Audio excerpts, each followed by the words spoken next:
first question I'd like to ask you is about Shy and Mighty. Yes. Why two pianos for a first album? I think I have one right there. I had always really liked the idea of two pianos as a format. I mean, obviously, I'm a pianist. Piano is sort of my home territory, so I love writing for the piano. But I also love chamber music, and so two pianos, you bring in that aspect of chamber music and the interplay between more than one musician, which I think is really important for kind of sustaining interest for a long period of time.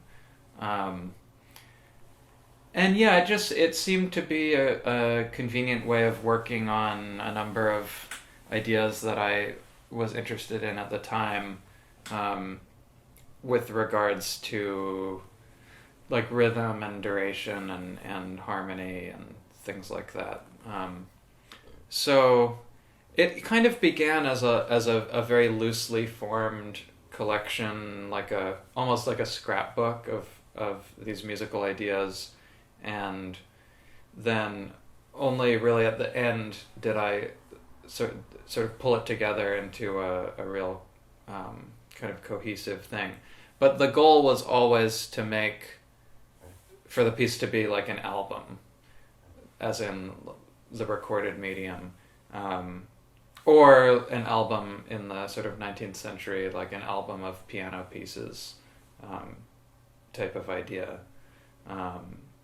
So yeah, it just basically was a convenient way of addressing a lot of my interests at once.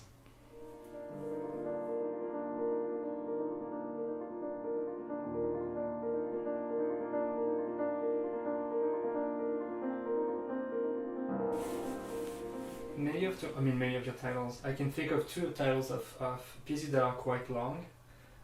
Yeah, kind of Sufjan Stevens-y, I guess. It takes a long time, and how can I live in your world by his? Yeah.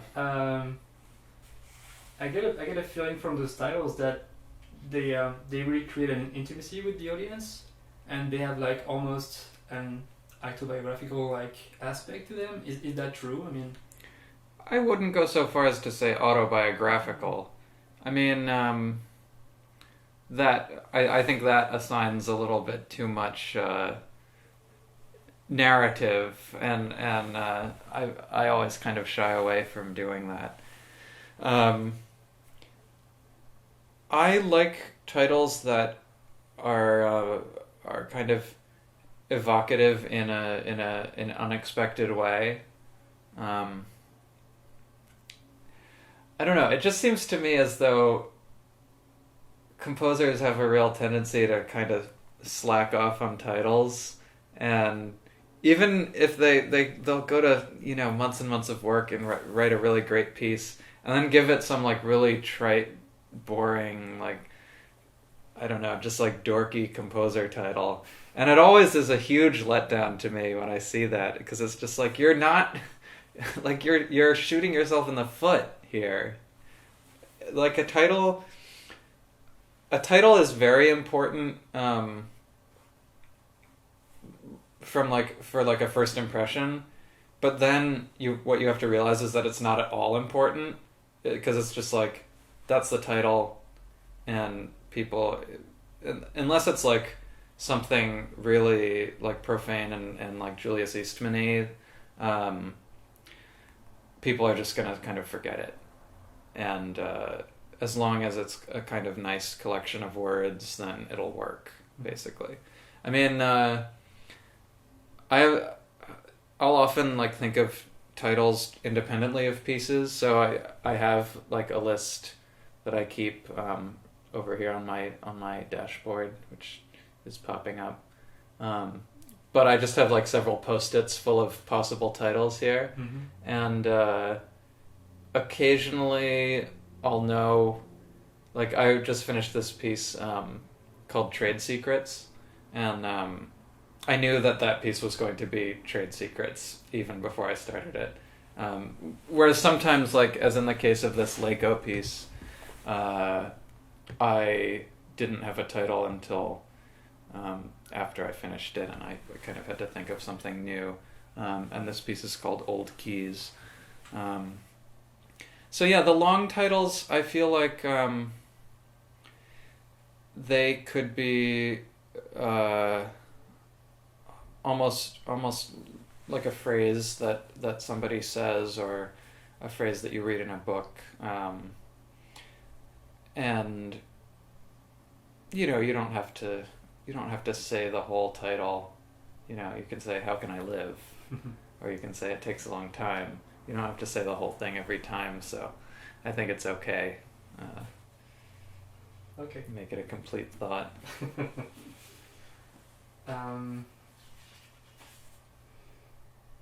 There are 3 pieces of yours that make reference to the classical Western repertoire. It takes a long time, which looks at Schumann a little bit. Mm-hmm. The piano concerto, the Mozart number 26 that you're reworking, and the chord that you wrote for Acme, that is also related to Ives in a way.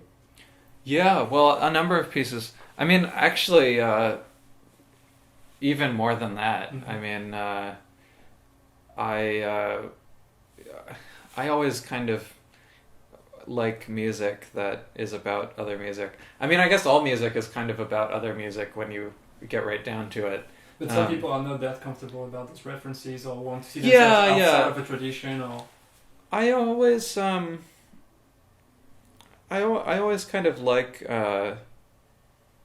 musical homages in a way. I like the gesture of respect of one composer to another, or one artist to another, and for me, like, a lot of my music is sort of about my musical background, and I grew up very much a classical kid. I studied classical piano and studied at Juilliard pre-college, and I was kind of in this hyper classical, hyper traditional environment, and that was pretty much all that I was raised on for my first 17 years or so. So I mean, that stuff is very much my foundation, and I feel like in a way it makes me kind of odd, because not a lot of kids have that upbringing. I mean, it's every composer bio you read now is like, oh, so and so grew up playing drums in a punk band, or like writing hip hop beats, or that is the expected now, and I sometimes feel like I'm a little bit old fashioned, because I actually came to that stuff later, and And how did you come to that stuff? What was that? It was really just a factor of like going out into a slightly wider world, and basically going to a liberal arts college, and kind of being around people who were not just listening to Brahms and Prokofiev, and but nevertheless had actually really interesting musical taste. I mean, so that was sort of how I got into the whole like Brian Eno, experimental, like, popular music tradition, because that's kind of what, like, I guess Yale freshmen were listening to. I don't know, like, that seems weird to me in retrospect, but leave it to Yale freshmen to be listening to Brian Eno. And then at the same time, actually, just being exposed to a new group of composer colleagues who were listening to different things. I mean, I had never even really listened to Steve Reich or John Adams when I came to college. And so being exposed to that stuff was definitely huge, and kind of forced me to reevaluate a lot of things in my own music and kind of open up a lot of possibilities that I hadn't considered. New music is a lot about, these days, the blurring of the boundaries between pop and classical, rock and classical. What's your take on this? I mean, for me, I am less interested in sort of the conscious blurring of boundaries than just sort of something that makes me hear something familiar in a different way, if that makes sense. I mean, as we were just discussing, I think it's fairly normal. It's to be listening to, you know, a very wide stylistic range of music. I mean, certainly almost every composer and every musician who I know listens widely outside of their, you know, immediate field. So I don't know. I think we're in a nice kind of situation where it is becoming so expected that the kind of surface, like, oh my god, there's an electric guitar in my piece, like, I'm such a rebel thing is pretty much old news now. I mean, occasionally you kind of see something like that and it's funny, but yeah, I mean, for me, I made a pretty conscious effort around that time I was talking about, like my freshman year of college, just to be musically open-minded and kind of evaluate things on their own terms and not try not to bring my you know, composerly prejudices into it so much. And I think I've pretty much succeeded in remaining open-minded. I try to listen to a wide variety of music. I mean, sometimes it's just hard to like listen to music, period, because there's only a certain amount of time in a day. But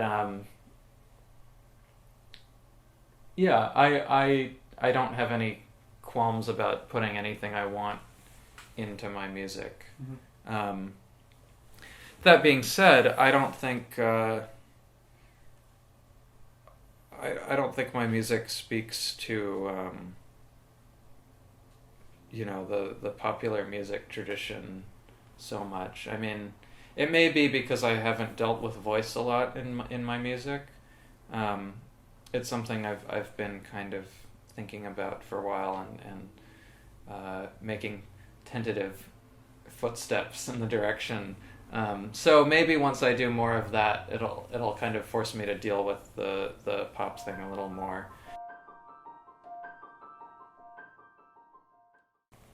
Can you tell me more about At the River? So At the River is it's kind of two things. It's a sort of homage to the tradition of like big minimal piano pieces, which I really love. I spent a lot of time working on Phrygian Gates and performing Phrygian Gates when I was in college, and yeah, I always sort of loved the Alvin Curran, Charlemagne Palestine, Hans Otta, that those kind of, even Philip Glass. I mean, those really expansive, just kind of strumming pieces, like Charlemagne Palestine called his piece "Strumming Music," and then actually the occasion that I wrote it for was this show I did on Ecstatic Music Festival last year, and the theme was kind of merging sacred and secular in the tradition of Ives, and so it it was my idea to take a hymn tune, in this case, Shall We Gather at the River, and kind of explode it into this big, expansive, minimal kind of like Alvin Curran meets Ives thing. And then that also kind of reminded me of my teacher Ingram Marshall's music. And I think that's something that he does really well, is kind of give his pieces a kind of otherworldly, semi-sacred kind of cast. Even if they're not explicitly religious, there's something kind of about that religious ecstasy, that kind of feeling of awe that you get in Ingram's music. So the piece is dedicated to Ingram, and that's basically it. It just takes the melody, the hymn melody, and stretches it out over this long period of time, and then you get this sort of polytonal resolution at the end, which is very Ivesy. Something I always like to do. Pretend like I have 3 hands.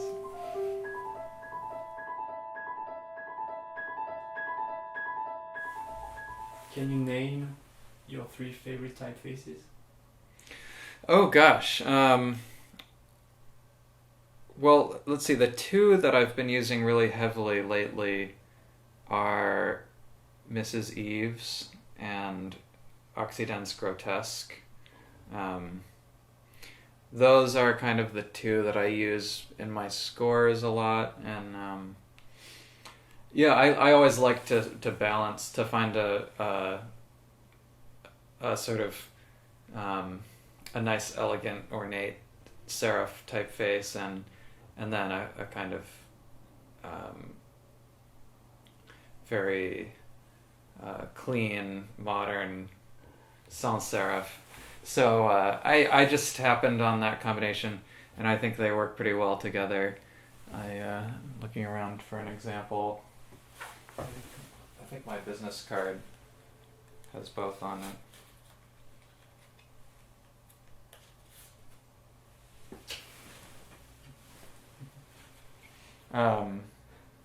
The difficult thing with Mrs. Eves is that it's a very it takes up a lot of horizontal space relative to its vertical space. Mm-hmm. So I'm beginning to think maybe it's not quite the right font for like indications and scores, because you want to be very sort of space efficient in a lot of occasions. But it does look cool. It's like very it's very sort of gracious, but also old fashioned. It's a nice balance. Yeah. Like I think they work nicely in conjunction. And of course I'm always a sucker for Gotham. Mm-hmm. Gotham is an old favorite. Tell me about it. Right. Your logo is Gotham. I caught that. Okay. And what's the last thing you cooked? Well, let's see, I've had a busy couple of days, so I've been kind of like grabbing food. Though a couple nights ago I made some pretty good pizza. Had some like broccoli rabe, fresh mozzarella. I've been getting really into fresh mozzarella lately. I came to cheese very late in life. I didn't like cheese for a long time. We're getting into fresh mozzarella. Had some guanciale shavings on top, which is cured pork jowl. This very like funky sort of bacony thing. It's nice when you bake it at a high temperature. It kind of it crisps up like bacon, and then but it's like much more tender than bacon, and then it kind of like releases a thin coating of fat over like whatever is immediately underneath it. So it's pretty much like one of the most delicious things you can put on pizza. Okay, awesome. Highly recommended.